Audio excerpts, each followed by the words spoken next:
মানিকতলা থেকে একটু এগিয়ে গৌরীবাড়ির দিকে গেলেই পথে পড়বে বদ্রীদাস মন্দির স্ট্রিট, আর এই স্ট্রিটেই রয়েছে কলকাতার জৈন সম্প্রদায়ের অন্যতম গুরুত্বপূর্ণ ধর্মীয় পীঠস্থান, যা হচ্ছে পরেশনাথ মন্দির। সমগ্র মন্দিরটার 4টে ভাগ, তার মধ্যে শীতলনাথজির মন্দির, চন্দ্রপ্রভুজির মন্দির এবং মহাবীর মন্দিরের শর্টস আমি শেয়ার করেছি।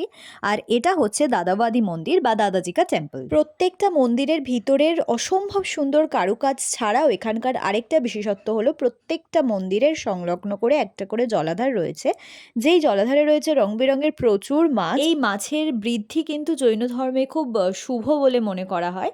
তো চলো এবার মূল মন্দিরের ভিতরে প্রবেশ করা যাক। মূল মন্দিরে বিশেষত জৈন আচার্য জিন দত্ত কুশলসুরির পদযুগল রয়েছে।